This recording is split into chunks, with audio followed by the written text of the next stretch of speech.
Bom dia, família. Bom dia. Que bom estar aqui com vocês. Deixa eu contar um segredo. Hoje não era para eu estar aqui. Eu recebi alguns meses atrás um convite para participar de um encontro de casais de família em São Luís, no Maranhão. E era para eu estar lá.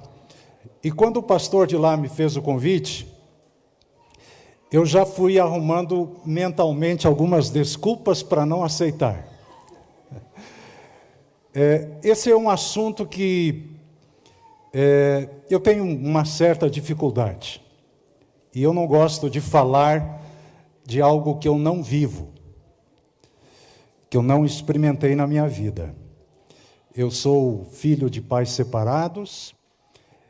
Eu fui, em alguns momentos, um pai ausente, devido ao trabalho. Já pedi desculpas para minha esposa e para os meus filhos, eu reconheço isso. Como pastor de igrejas, eu tive que abordar esse assunto, e bastante.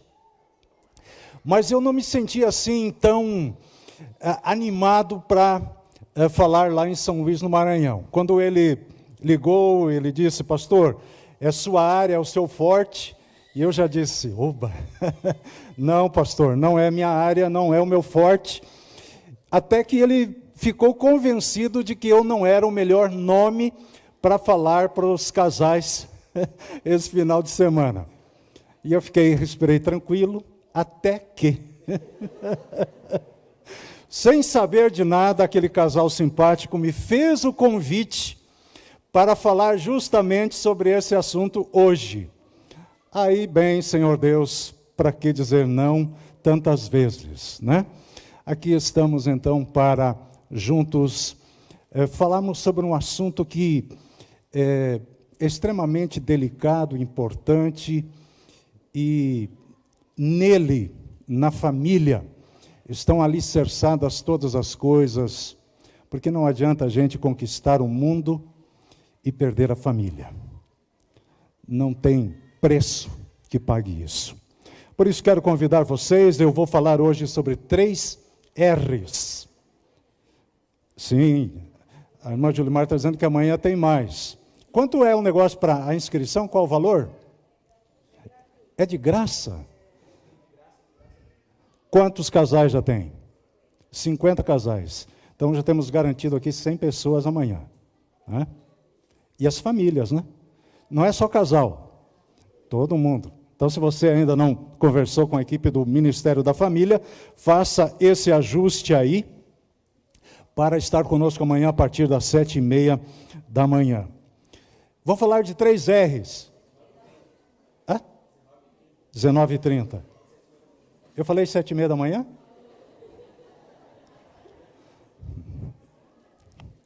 Para vocês terem certeza de que esse é um assunto palpitante para o meu coração. 7h30 da manhã. Então, abra em Cantares, tá? Vamos para o Cântico dos Cânticos de Salomão. Esse livro aqui quase foi proibido, né? Muita gente quis tirar da Bíblia no passado, e tem gente que tiraria hoje essas páginas aqui. Tem algumas coisas assim, um tanto picantes, apimentadas aqui, mas, como eu estava dizendo, eu vou falar sobre 3 R's. Não é o Ronaldo, nem o Romário, nem o Rivaldo, mas são 3 R's dentro da relação da família, do casamento, certo? Combinado assim? Todos encontraram Cantares, capítulo 2. Encontraram? Certo? Então vamos orar. Senhor Deus e Pai, estamos felizes pela oportunidade que nos dás de, em tão fáceis circunstâncias, estarmos aqui, reunidos como família, para ouvirmos a Tua palavra, a Tua voz.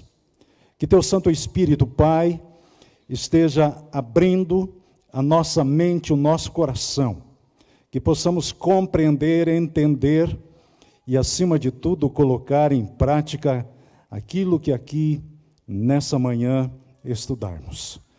Abençoa, Senhor, as famílias. Abençoa, Senhor, esse casal que está aqui, quem sabe dilacerados por dentro, bonitos por fora, mas dilacerados por dentro.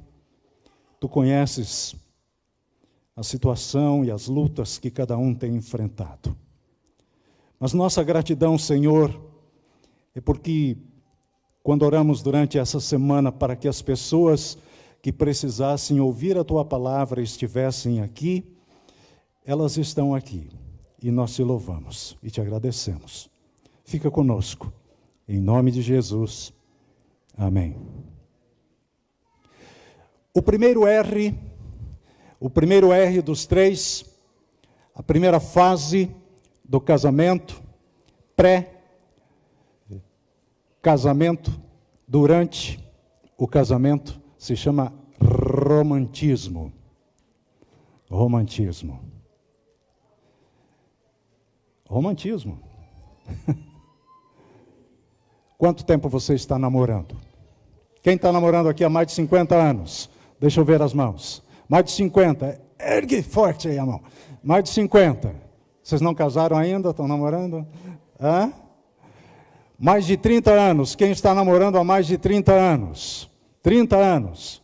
Mais de 20 anos. 20 a 30. Olha, que legal. Alguém aqui tem 37 anos? 37 anos? Quem tem? Não, de idade. De idade, quem tem 37? Abinal, fica em pé. Não vai sofrer, não. Abinal, você não tinha nascido quando eu e minha esposa começamos a namorar. Pois é, já tem filhos, daqui a pouquinho avô. 37 anos. Fizemos 35 de casados e vamos para 36, e Deus seja louvado por isso.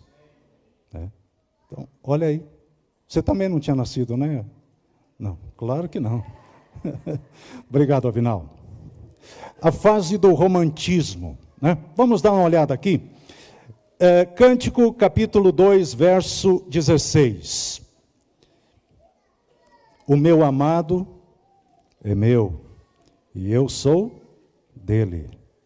Ele apacenta o seu rebanho entre os lírios. Aqui é a mulher. Olha as palavras românticas que ela usa, né?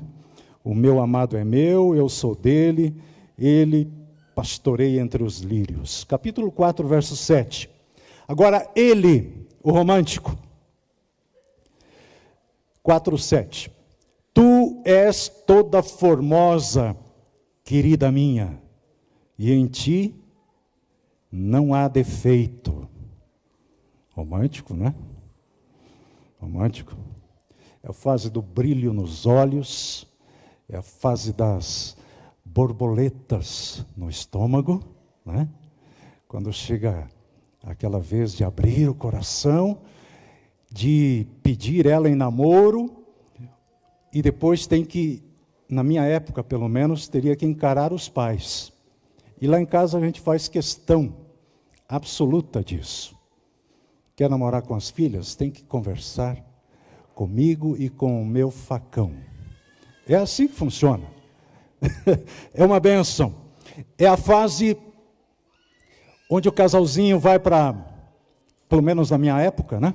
O casalzinho ia para a praça da cidade, sentava no banco, naquela noite de lua cheia, e aí de repente uma nuvem cobria a lua. E a moça dizia assim: oh, nuvem, você atrapalhou o brilho da lua. E o rapaz, olhando para ela, dizia mais ou menos assim: sim, ela está envergonhada com a tua beleza, querida. Era mais ou menos assim que funcionava. A fase romântica, né? Hoje você tem o Zap, você conversa, você interage a todo instante. Na nossa época não tinha isso, era carta. Cartas e mais cartas. E o que a gente fazia? A gente fez um diário, porque nós podíamos nos encontrar a cada 15, 20, 30 dias, né? E era desesperador isso, ficar tanto tempo longe. Então, ela na sua casa escrevia um diário, e eu escrevia um diário também, o que aconteceu naquele dia. E quando a gente se encontrava, ela me entregava as folhas do diário, e eu entregava para ela as folhas que eu havia escrito. 37 anos depois, toda a nossa história do começo dos diários está guardadinha lá. Guardadinha lá. Depois, quando nasceu a nossa filha mais nova, Nayeli, minha esposa fez um diário desde a gestação, até quantos anos? 3 anos? É? Tudo isso? E a Nayeli tem o diário dela, desde que ela foi gerada.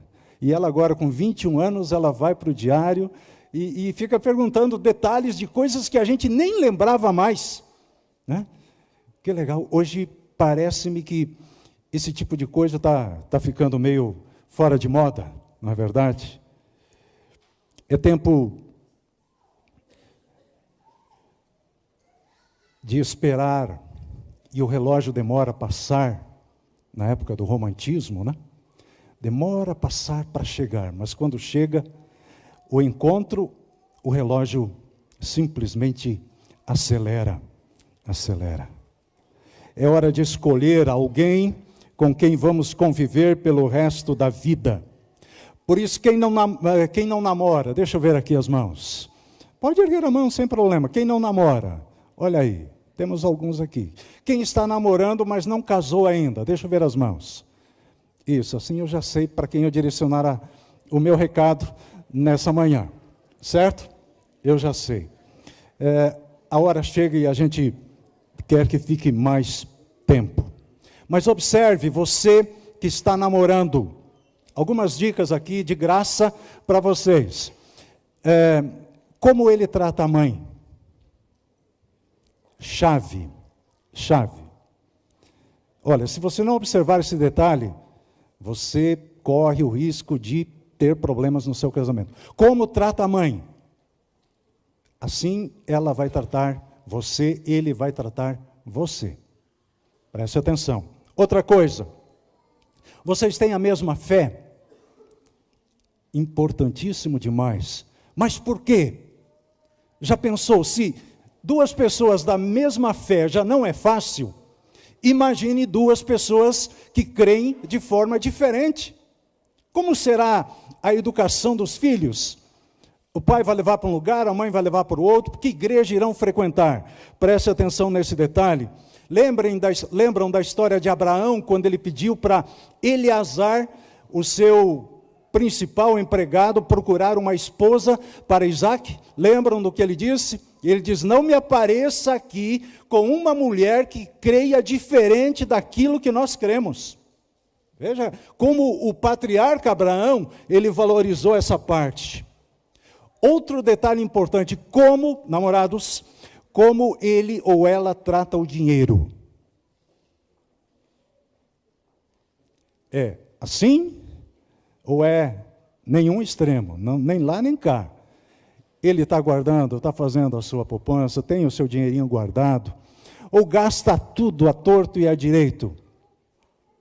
Isso vai fazer a diferença no casamento.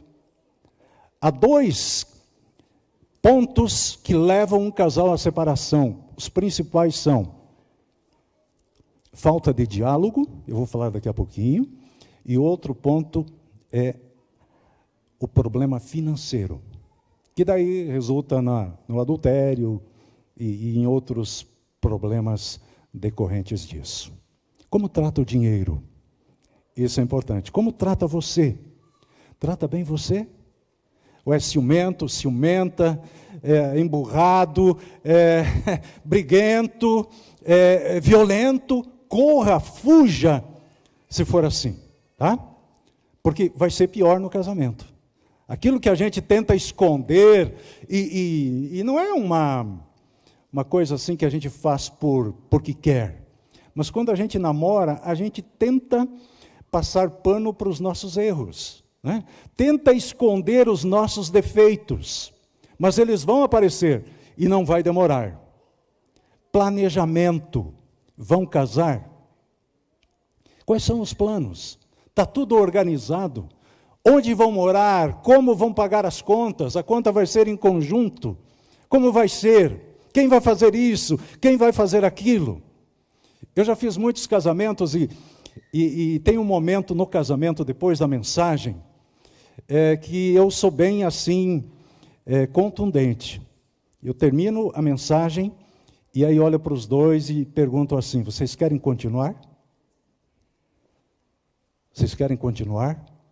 A minha esposa não gosta que eu faça essa pergunta. Ela diz: um dia uma noiva, um noivo vai sair correndo pelos corredores. E eu disse: amém. É melhor correr pelos corredores do que dar continuidade a algo que não vai dar certo lá na frente. Então preste atenção, né? Está tudo planejado? Eu pergunto para eles. Tá, pastor, está tudo certo. Quem é que vai lavar a louça? Aí um olha para o outro. Não pensaram nisso. Aí eu pergunto: de que lado da cama vocês vão dormir? Como assim? De que lado da cama vocês vão dormir? Pode dar problema, sabia? Não, eu só durmo do lado esquerdo. Não, eu só durmo do lado direito. Aí pode dar problema até na lua de mel. Tem aqueles que dizem assim: pastor, eu faço sempre uma entrevista com um casalzinho, né? Ela tem esse problema, mas depois que casar, eu mudo ela. Muda nada, não muda. Se a gente já não consegue mudar as nossas limitações, os nossos defeitos, você vai mudar o outro ainda? Então não muda, não adianta, não tenha essa esperança no seu coração. Vamos para o segundo R. Primeiro R, então, o que é? O romantismo. O segundo R, rotina. Rotina. Eu diria que o romantismo é a primavera, a estação mais bonita, né? É a primavera. E agora vem o verão. E agora veremos como as coisas vão acontecer. Muitos casamentos, eles terminam logo nos primeiros meses. É impressionante, porque um fica finalmente de cara com o outro, e aí aparecem todos aqueles defeitos, limitações do cônjuge. E a primeira coisa que se pensa é: fiz a escolha errada. A pessoa diz: não era essa. Não vai dar certo. E aí muitos jogam a toalha, quando não deveriam fazer isso. Pastor, mas ela não é perfeita. Mas você é perfeito? Não é. Ninguém é perfeito.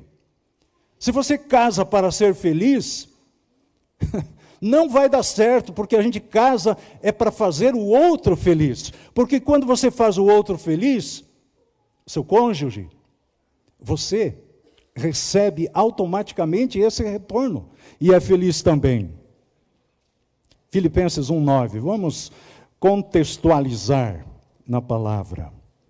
Vamos para o verão, estação quente, em todos os aspectos. Filipenses capítulo 1, verso 9. Diz lá: e também faço esta oração, que o vosso amor, o que diz aí?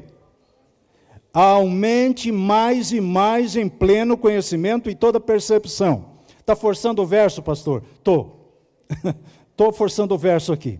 Esse era o desejo de Paulo para a sua igreja.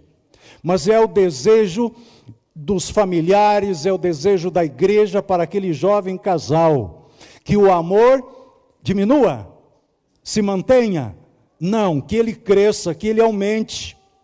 E na época onde vêm os conflitos, as lutas, as diferenças, é hora de confiar e buscar ajuda. E ajuda com a pessoa certa. Eu disse para vocês que os dois maiores problemas na segunda fase do casamento são financeiros e problema de falta de comunicação. financeiro, se ele ou ela foi acostumada num tipo de vida, e você veio de um ambiente, de uma família diferente, e ela veio de outra família, muitas vezes completamente diferente, tem os conflitos, tem os problemas, e dá, como diz o gaúcho, aquele entrevero, né? E a coisa não anda, não vai. Dívidas. Por que acontecem as dívidas? Falta de planejamento. Dívidas são necessárias? São, às vezes são, mas tudo dentro de um controle. Se você não tem controle sobre isso, vai levar à falência o seu relacionamento. Mas eu vejo mais difícil ainda é a questão do diálogo. A questão do diálogo. Quando você vai ajudar um casal, você percebe que a maioria deles não conversa entre si. Não conversa. Não conversa. Um fica emburrado, vira para um lado, a outra fica emburrada, vira para o outro lado, e é difícil derrubar o beiço, sabe? É difícil arrancar um sorriso. Não conversam. Numa igreja que eu fui pastor, eu lembro que um casal me chamou para ajudá-los. Estavam com problemas, queriam separar. E um sábado à tarde eu fui lá na casa deles. E já dava para ver de cara que a situação era complicada, né? Havia pelo menos uns 20 anos de diferença de idade entre eles. E aí, chegando lá, me receberam bem, sentou ela e ele, e eu sentei aqui. E aí, eu disse para eles: irmãos, estou aqui para ajudá-los. O que está acontecendo? Quando você diz isso, vem uma metralhadora de cá e outra metralhadora de lá, né? Não, porque isso, não, porque isso, né? Aí eu pedi um silêncio deles e disse: vocês conversam? Entre vocês conversam? E ambos olharam um para o outro e disseram: não, a gente não conversa. Ah, então vocês não conversam. Então vamos fazer o seguinte, vamos para a prática. Vocês dois agora vão conversar. Vão conversar. Eu vou ficar aqui em silêncio e vocês vão conversar. Você não imagina a cena, né? A dificuldade que foi para aquele casal começar a conversar. E o tom que estava lá em cima, né, de disputa, de debate, de acusação, ele baixou radicalmente.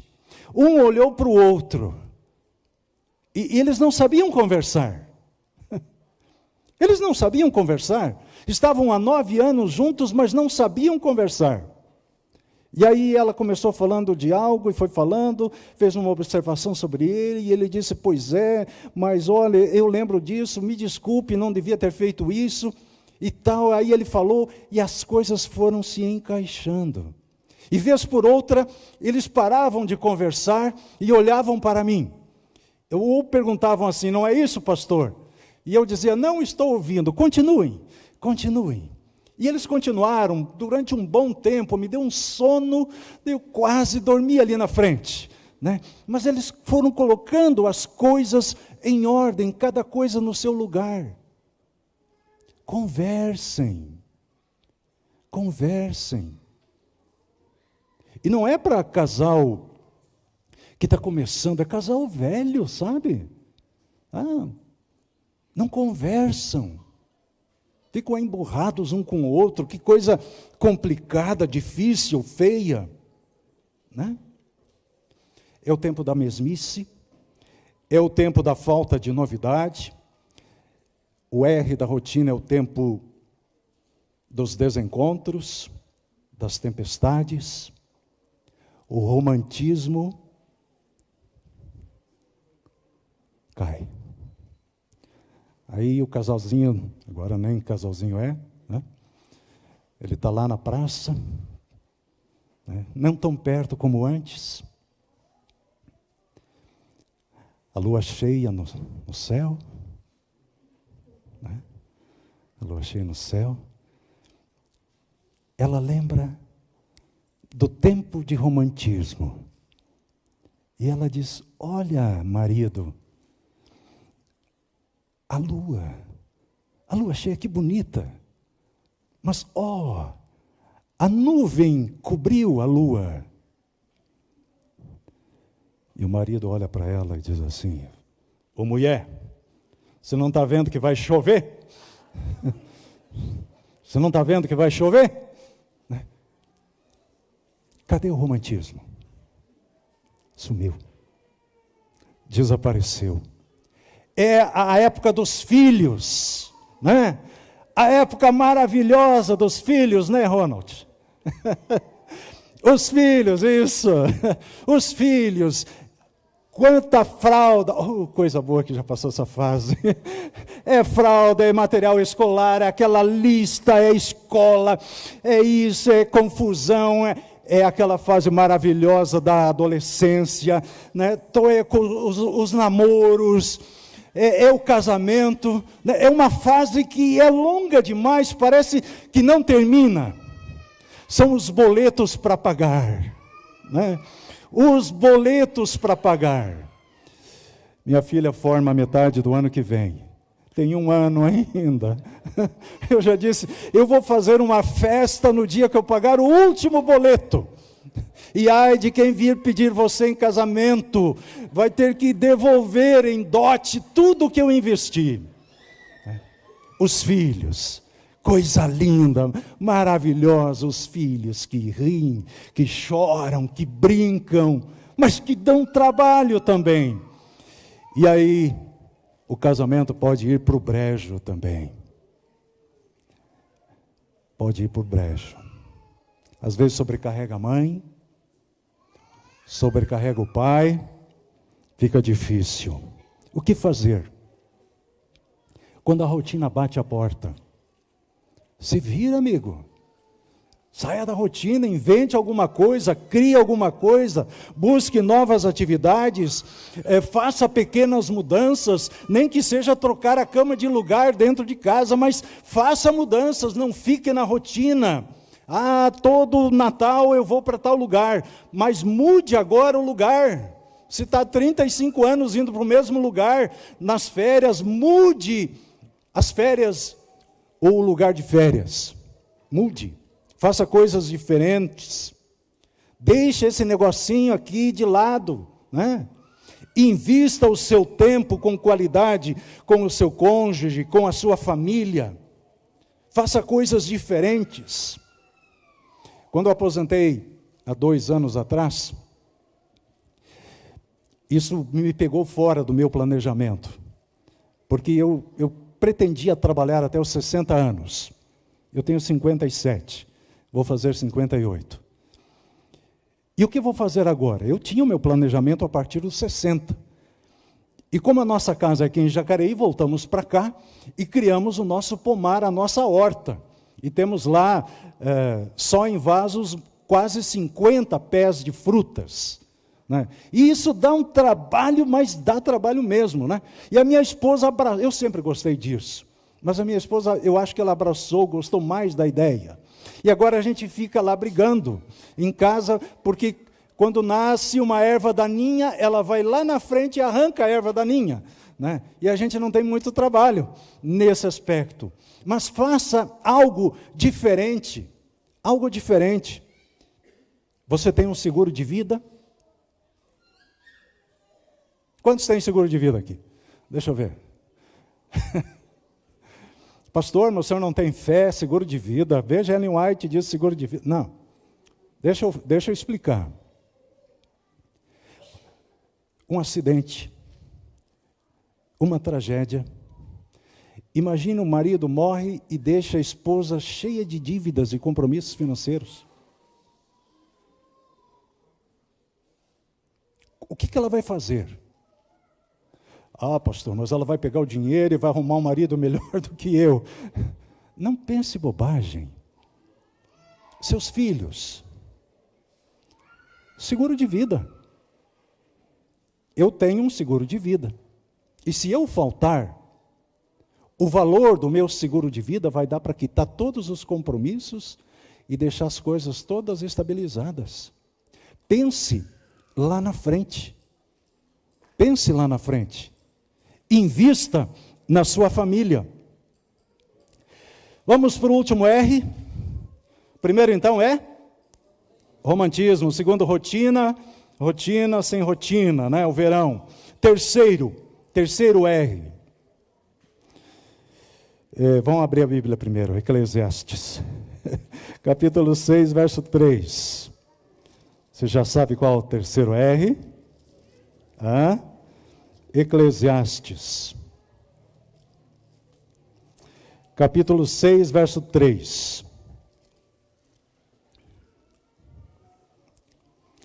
O terceiro R é reumatismo. Tá? Reumatismo. Capítulo 6, verso 3. Se alguém gerar 100 filhos e viver muitos anos, até a avançada idade, e se a sua alma não se fartar do bem, e além disso não tiver sepultura, digo que um aborto é mais feliz do que ele. Que texto pesado. Numa linguagem mais moderna, o texto diz assim: um homem pode ter 100 filhos e viver muitos anos. No entanto, se não desfrutar as coisas boas da vida, digo que uma criança que nasce morta e nem ao menos recebe um enterro digno, tem melhor sorte do que ele. Planejamento. Planejamento. Planejamento. Muitos chegam à velhice sem planejamento. Não tem onde morar, não tem o seu cantinho, não tem a sua casinha, dependem muitas vezes dos filhos, e muitas vezes esses filhos não têm condições de absorver ou de cuidar de seus próprios pais. E aí o filho precioso, a filha preciosa, agora muitas vezes com algum tipo de doença, fica jogado para cá, jogado para lá, jogado para cá, jogado para lá.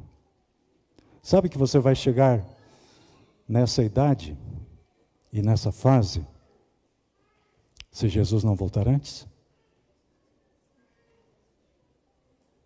Sabe que você vai chegar? Ou você acha que vai ficar jovem para sempre? Vai chegar, vai chegar. Qual é o planejamento? O que você planejou para a sua vida? Eu tenho o meu planejamento certinho até os 60, e outro planejamento dos 60 até os 77. Eu já me planejei, eu já sei o que vou fazer. Nós sabemos o que vamos fazer.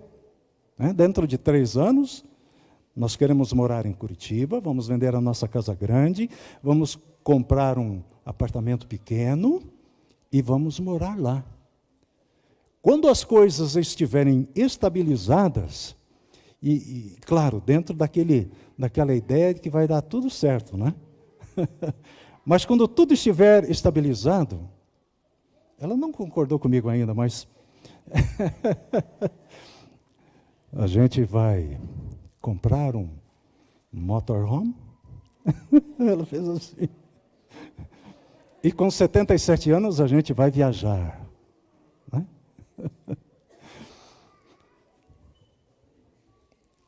Caso ela não concorde, tem que ter a segunda alternativa, né? Quando a gente ficar bem velhinho, já dissemos isso para os filhos, nós não vamos incomodar vocês.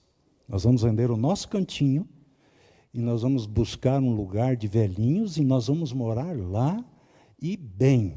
Não vai sobrar um centavo de herança para vocês.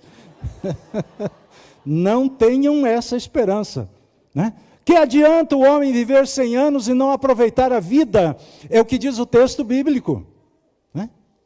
Que adianta você trabalhou, e aí?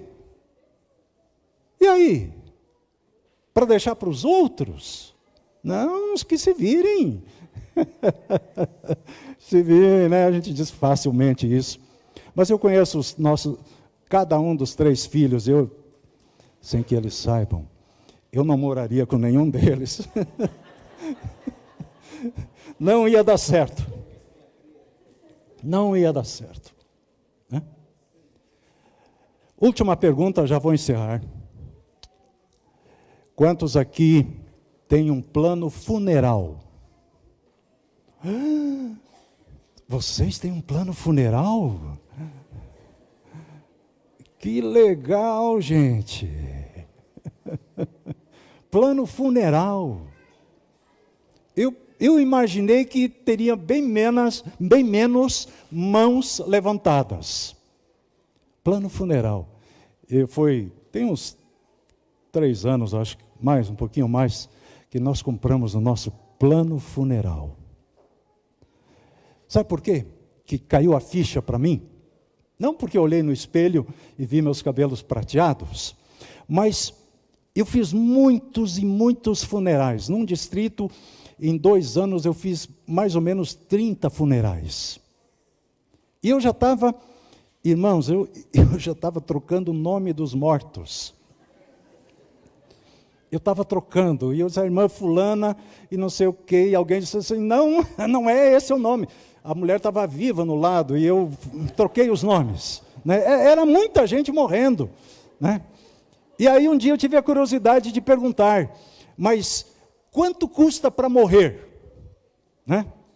E eu fiquei de boca aberta, né? Eu fiquei assombrado o valor que é um funeral para morrer. É difícil, irmão. Difícil para pagar. Aí eu descobri aquele plano lá, você pode colocar 8 na família, né? E paga R$74 por mês. Aí pode escolher, você quer ser cremado ou quer ser sepultado. Aí tem que responder antes, né? E lá em casa, com exceção do genro, né? Que a gente colocou na marra na lista, todos querem ser cremados. Mas o genro tem um certo medo. Não sei por quê, ele é pastor. Ele é pastor, né? E eu pensei uma coisa, mas olha que ideia, né? Pena que eu sou pastor, eu dizia na época. Que ideia maravilhosa para ganhar dinheiro, né? Uma coisa que vai acontecer com todo mundo, todos vão morrer, né? Que argumento para você vender planos de funerais. Quem está desempregado aí, olha, pense nessa ideia, né? É certo, é certo. Se prepare para isso. Sabe por quê? Porque a primavera terá passado, o verão terá passado, o outono trazendo os ventos gelados estará terminando, vem o inverno, e aquilo que é pó, volta para o pó. Que fim trágico, pastor. É. A vida é tão boa, mesmo com tantos problemas, tanta coisa ruim que acontece, mas a vida é boa, ninguém quer morrer. Ninguém quer morrer. Mas precisamos estar o quê? Preparados para isso. Preparados para isso. Diante do ministro religioso, você disse, ficarei com você até que a morte nos separe.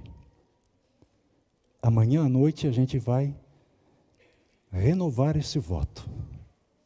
Renovar esse voto. 7:30 da noite, a gente vai renovar esse voto. Você nunca casou no religioso? Nunca fez o compromisso diante de Deus? Olha que oportunidade maravilhosa.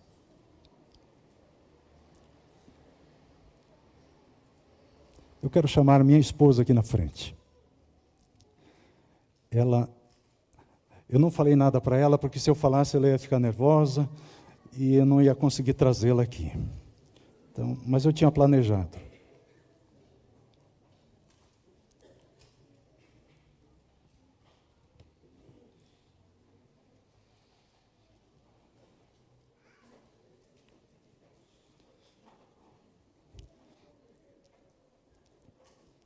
Ficou bonita assumindo os cabelos prateados, né? Isso aqui não é pintura não, viu? Isso aqui são 37 anos de incômodos que eu dei, né? São os filhos muito bem criados. Está tudo aqui. Mas deixa eu ler para você palavras que todas as mulheres gostariam de ouvir um dia. Vem sentar-se junto a mim. O dia declina e é também o entardecer de nossa vida. Tu bem mereces estes breves momentos de repouso. Vem, senta-se bem junto a mim. Nossos filhos estão agora encaminhados e partiram para lugares diferentes. Estamos de novo sozinhos, como no começo de nossa vida. Lembra-te, querida? Nada tínhamos no início. Tudo estava por fazer. E pusemos-nos ao trabalho. Bem árduo. Foi preciso coragem e muita perseverança. Foi preciso amor. E o amor não é o que se imagina quando se principia. Não são somente os beijos que se troca, aquelas meigas palavras que se murmura aos ouvidos, ou manter-se estreitamente abraçados um contra o outro. A vida é longa. O dia das núpcias é um dia somente. É somente em seguida, tu te lembras, é somente em seguida que começou a vida. Urge fazer e se desfaz. É preciso refazer e se desfaz ainda. Vêm os filhos, é preciso alimentá-los, vesti-los, educá-los, é um nunca acabar. Adoeciam por vezes. E eu te via em pé a noite inteira. Eu trabalhava do amanhecer ao cair da noite. Há momentos em que a gente desespera, os anos se sucedem e continua-se no mesmo lugar, parecendo-nos até que retrocedemos. Tu te recordas daqueles instantes? Tantas preocupações, tantas confusões, mas tu foste sempre a mesma. Mantemo-nos fiéis um ao outro, e assim pude apoiar-me em ti e tu te apoiaste em mim. Tivemos a sorte de estar juntos. Ambos lançamo-nos ao trabalho, resistimos e mantivemo-nos firmes. O verdadeiro amor não é aquele que se pensa.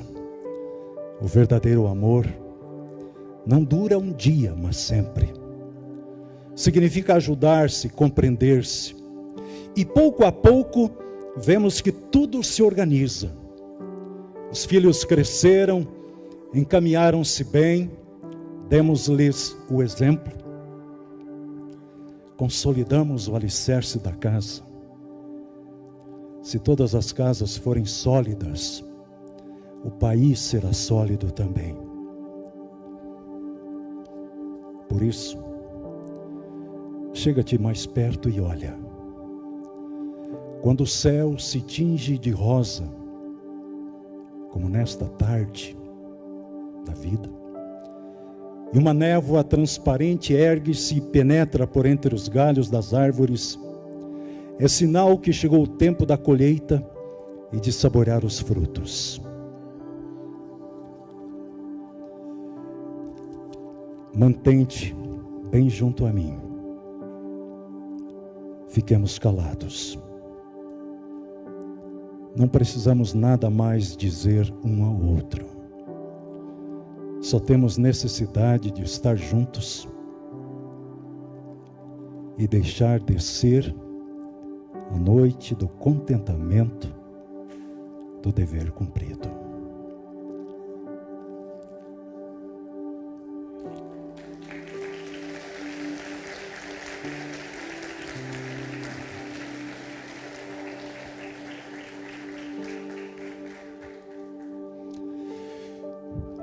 Enquanto eu estava lendo, eu lembrei de mais um R. Tem mais um. Tem um quarto. É o R do reencontro. Do reencontro. Porque não ficou lá o pó. Deus fará brotar do chão aqueles que hoje dormem. Já pensou o encontro do marido e da esposa? Eu fico pensando naqueles que casaram depois, né? Vai ser engraçado, não vai? Eu não sei como Deus vai resolver o problema. Eu lembro de uma pessoa que... um pastor perdeu a esposa num acidente. Depois de um tempo ele casou com a melhor amiga da esposa. Vai ser interessante esse encontro, né? Cuidei de você, cuidei dele para você. Eu não sei como vai ser, mas vai ser maravilhoso. A Bíblia diz que na eternidade tudo será diferente. Vai ter casamento no céu? Não? Agora eu pergunto para o senhor então: vai ter crianças no céu? Vai ter crianças? O senhor tem certeza? E essas crianças, elas, durante a eternidade, elas vão continuar crianças pela eternidade afora ou vão crescer? Vão crescer. Mas e depois que as crianças crescerem? Não vai ter mais crianças? É uma pulga que eu vou deixar na orelha de vocês. Eu tenho uma teoria, mas se eu falar minha teoria, eu posso perder minha credencial. Então é melhor eu não falar aqui. Queridos, vamos ficar em pé.